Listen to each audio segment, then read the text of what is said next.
Hola, quería compartirles de un seminario de discapacidad que hice en la licenciatura de Trabajo Social, algunos conceptos que fuimos teniendo en el último año en el seminario de Trabajo Social y Discapacidad.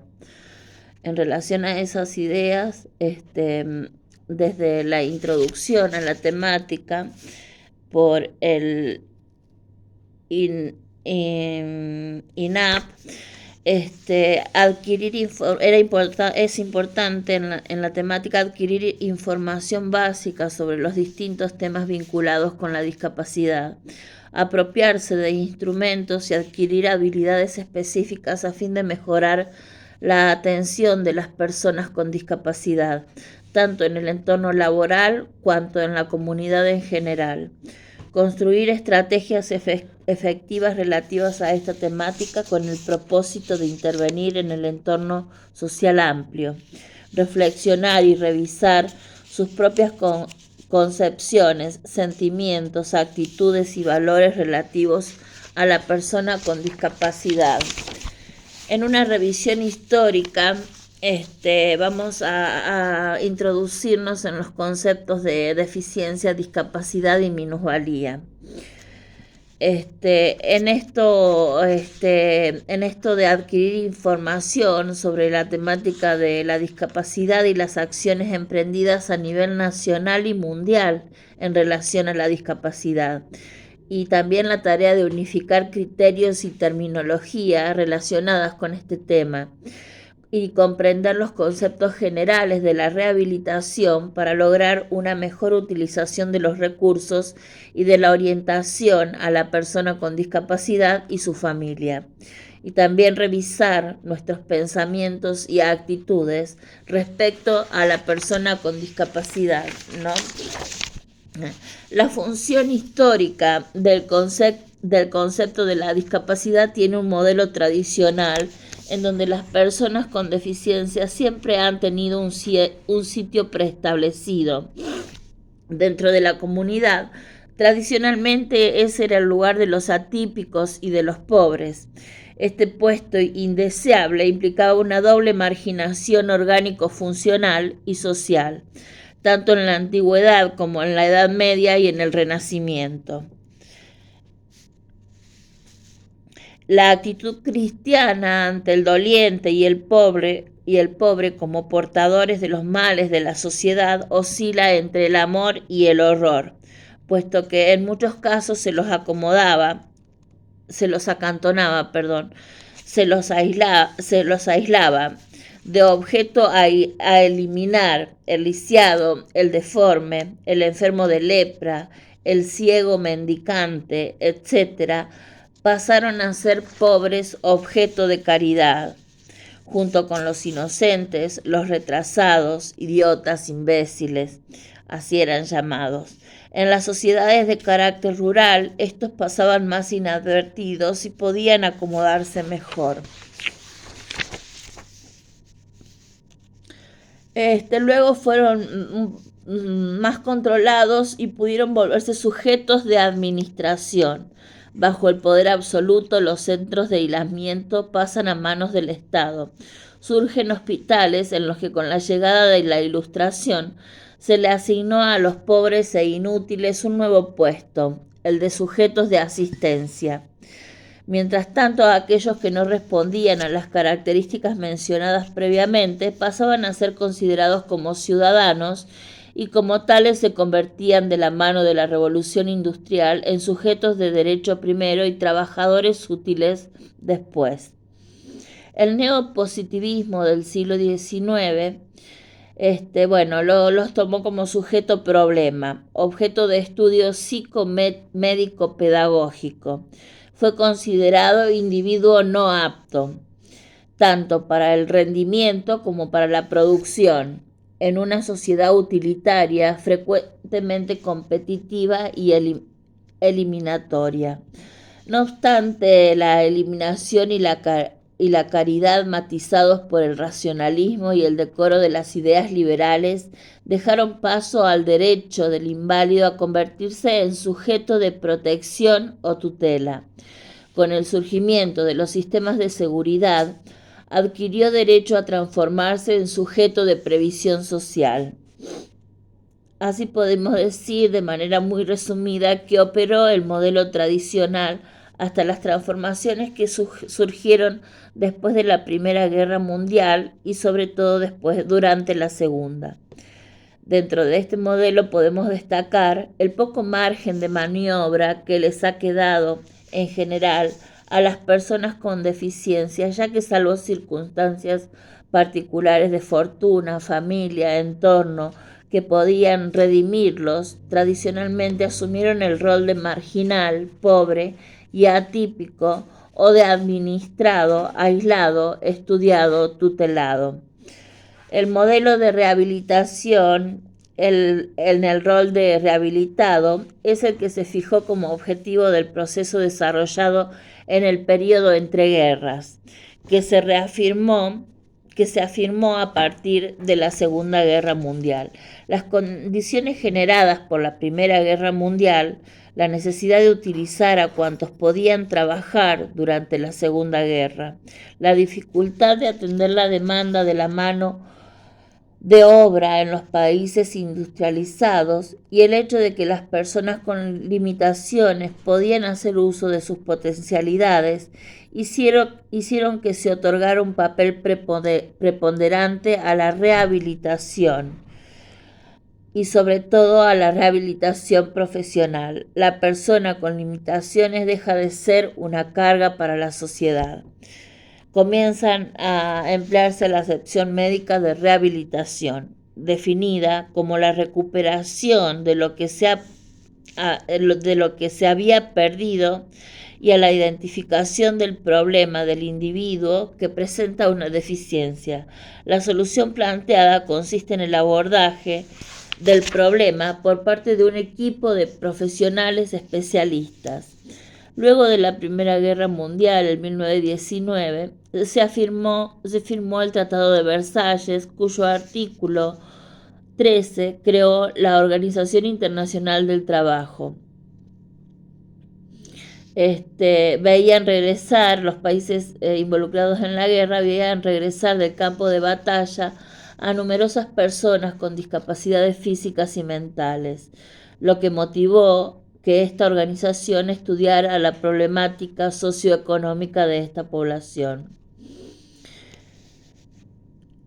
Al introducirse la palabra rehabilitación dentro del proceso de la terapéutica, se comenzó a poner el acento en la fase que se hallaba descuidada en los ambientes médicos de la época. La rehabilitación devolvió a la medicina, en el supuesto caso que lo hubiera perdido, el interés por el hombre como ser unitario y múltiple funcional. Así, en medios profesionales y en la vida cotidiana de los sujetos de la rehabilitación, se pueden respirar determinadas ideas hoy ya clásicas de la rehabilitación. Esto no implica que en el medio social e incluso en simbiosis con el entorno de la rehabilitación se haya descartado los modelos arquetípicos. La persona con limitaciones fue nombrada utilizando distintos términos: inválido, lisiado, etc., pero siempre hacían referencia a la deficiencia. Durante la década de los 70, la Organización Mundial de la Salud comenzó la revisión de la clasificación de las enfermedades, no desde el modelo tradicional, sino poniendo el acento en las consecuencias. En él se definen los términos de deficiencia, discapacidad y minusvalía con carácter de provisorio, 1980. El modelo clínico desarrolla el estudio de las enfermedades a partir de la etiología, luego se ocupa de los síntomas y de los signos, que es la objetivación de los síntomas como indicio de la enfermedad. Si realizamos una reseña histórica de la atención de las personas con discapacidad desde la perspectiva de la rehabilitación integral, no debemos olvidar que en la educación, históricamente, los ciegos y sordos tuvieron prioridad en las investigaciones para el planeamiento de los métodos educativos destinados a obtener su rehabilitación, seguidos por los deficientes mentales y posteriormente los irregulares motores. Por eso es que en la actualidad, en ciertos ámbitos, aún se esconde a la persona con discapacidad, se la institucionaliza por esas políticas sociales del Plan de Acción Mundial.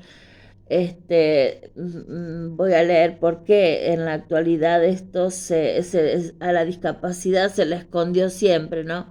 Pero por qué, además de las políticas sociales de este siglo, el Plan de Acción Mundial del decenio 1982-1993, en la Declaración de Cartagena de Indias de 1992, después está la Declaración de Managua en 1993, el Seminario Regional para América Latina sobre programas relacionados con la discapacidad realizado en Costa Rica en 1994.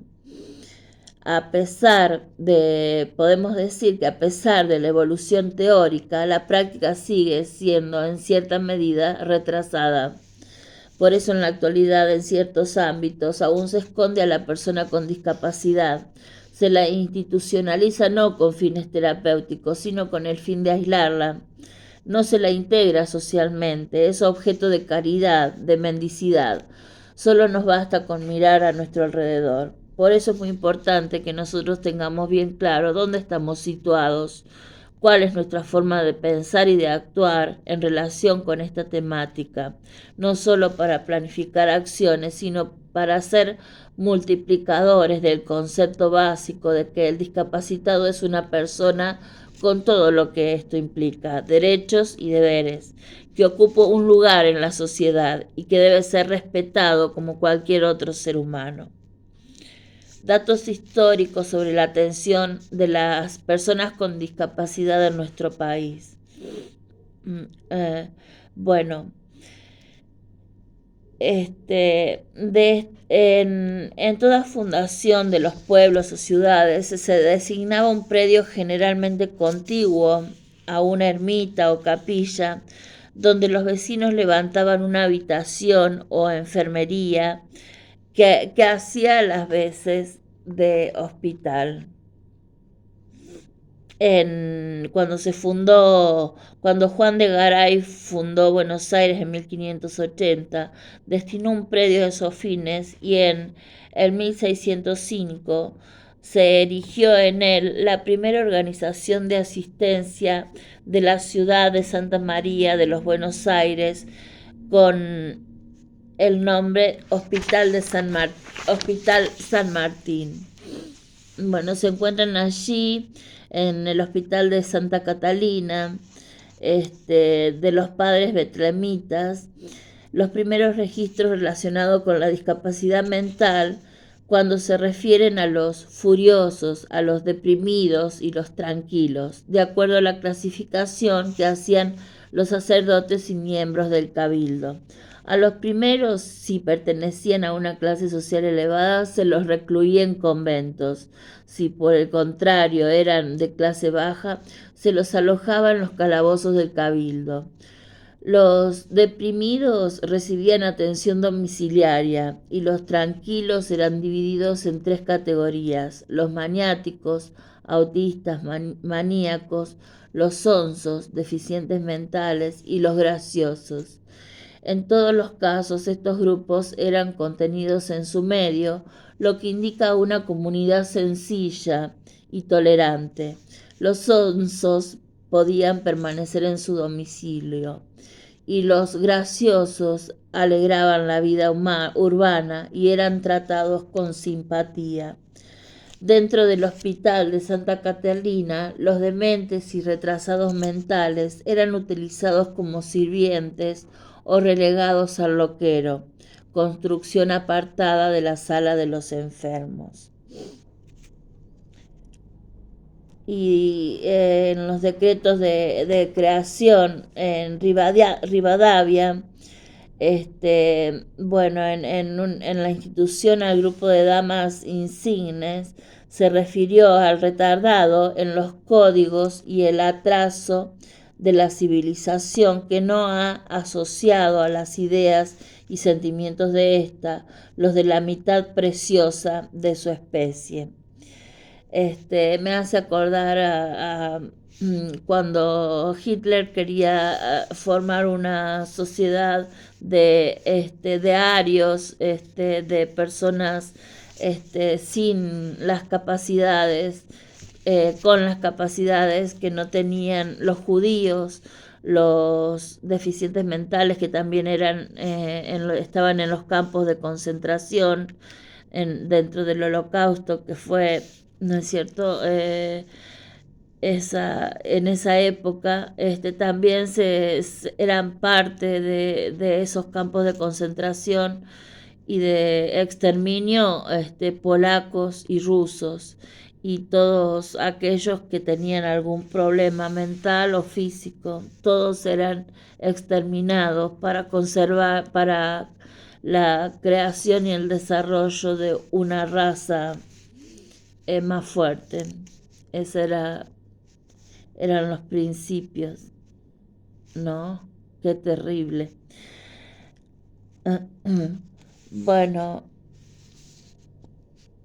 entonces los de la mitad preciosa de su especie no han sido asociados en este código. Había en la Comisión Filantrópica, se logró a través de Ventura Bosch la habilitación en los hospitales generales de patios para dementes, tanto de hombres como de mujeres. Vale señalar que de acuerdo a la concepción de la época, los dementes comprendían un grupo importante de pacientes cuyo denominador común era la patología mental, encontrándose en el mismo tanto a enfermos psiquiátricos como a deficientes mentales de todo tipo.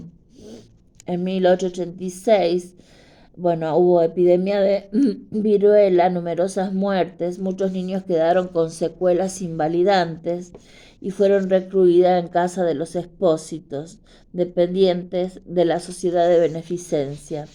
En 1887, los profesores de ciegos, Lorenzo y González y Francisco Gatti, se dedicaron a la enseñanza en el asilo de huérfanos, lectura, escritura aritmética, manualidades, solfeo, piano y tornería a los varones. Profesores de ciegos, ¿no? Esa época puede considerarse como el inicio de la formación ocupacional y laboral en la educación especial, ya que tanto en las escuelas de sordos como en las de ciegos se montan talleres de diversas especialidades: sastrería, carpintería, zapatería, encuadernación, etc. Y se articula conjuntamente el aprendizaje y la producción, para los que digan que los discapacitados no producimos. En 1902 hay clases especiales en las escuelas comunes para la atención adecuada de los niños que presentan dificultades de aprendizaje. Hasta 1912 comenzaron a funcionar las llamadas escuelas al aire libre para niños considerados débiles físicamente. Bueno, simultáneamente, en 1926, en las escuelas comunes se crearon clases diferenciales en el ámbito nacional del Consejo de Educación, donde se brindaba un curso de perfeccionamiento docente. Puede afirmarse que los primeros maestros especializados surgen en esa época. En 1934, la doctora Carolina Tovar García asumió la conducción del consultorio psicológico del Consejo Nacional de Educación, y la visión integradora que esta profesional sostenía en la relación al tema de la atención de las personas con discapacidad la lleva a plantear estrategias que combinaban aspectos médicos, psicológicos y educativos. Al igual que las instituciones de las épocas similares en Europa para personas discapacitadas visuales, también en nuestro país se desarrolló respondiendo a un modelo integral, monolítico y por lo general segregado del colectivo social. Posteriormente, el Consejo Nacional de Educación creó la primera escuela diferencial en Capital Federal en 1942. Por otra parte, la escasez de recursos humanos formados en rehabilitación en el país obligó a convocar a profesionales y técnicos de Europa